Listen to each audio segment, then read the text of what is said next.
Reaksyon ni Rocco sa anak ng kanyang ex na si Lobby po, viral. Inulan ng maraming komento mula sa netizen ang naging reaksyon ng aktor na si Rocco Nacino sa balitang nanganak na ang kanyang ex-girlfriend na si Lobby po. Hindi may kakailangan kapag may bagong balita tungkol sa dating magkasintahan, agad itong napag-uusapan ng mga netizen, lalo na kung pareho silang sikat na personalidad sa showbiz. Sa mundo ng mga celebrity, tila normal na lang ang hiwalayan ng mga celebrity couple. Madalas, magkaiba lang talaga ng landas o prioridad sa buhay. Tulad na lang nila Lobby at Rocco na naging magkasintahan ng halos 2 taon bago naghiwalay noong 2016. Sa isang panayam noon, inamin ni Lobby na ang dahilan ng kanilang paghihiwalay ay ang kagustuhan niyang matutong tumayo sa sariling mga paa at magkaroon ng panahon para sa sarili. Nilinaw rin niya na walang kinalaman ng kanilang mga karera sa breakup. Makaraan ng ilang taon, pareho nakahanap ng bagong pag-ibig sina Rocco at Lobby.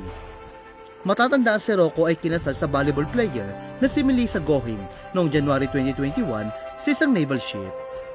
Kalaunan ay nabiyayaan sila ng isang anak na si Israel Rafaelo na isinilang ni Melissa noong October 2022. Maliban dito, kasalukuyang buntis din si Melissa sa kanilang ikalawang anak. Samantala, si Lobby naman ay kinasal sa scientist at independent film producer na si Monty Blanco noong August 2023 sa Cliveden House, Berkshire, England. Nasundan nito ng kanilang civil wedding noong August 8 ng parehong taon. Hanggang kamakailan lang ay sinapubliko ni Lobby na nanganak na siya sa kanilang unang anak ni Monty.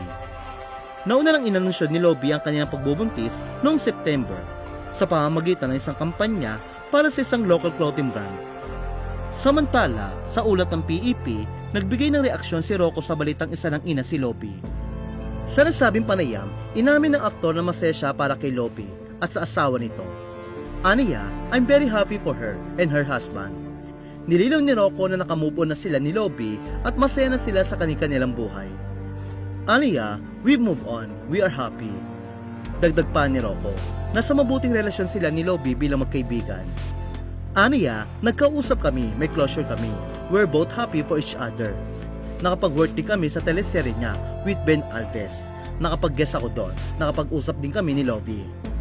Samantala, muling mapapanood na magkasama sa pelikula sina Rocco at Lobby sa pelikulang Lakambini na ipapalabas na ngayong November 5. Lingid sa kaalaman na marami, ang pelikula ay umabot ng 12 years bago natapos. Kung saan ito ay hango sa buhay ni Gregoria de Jesus na siyang binansagan ng Lakambini ng Katipunan.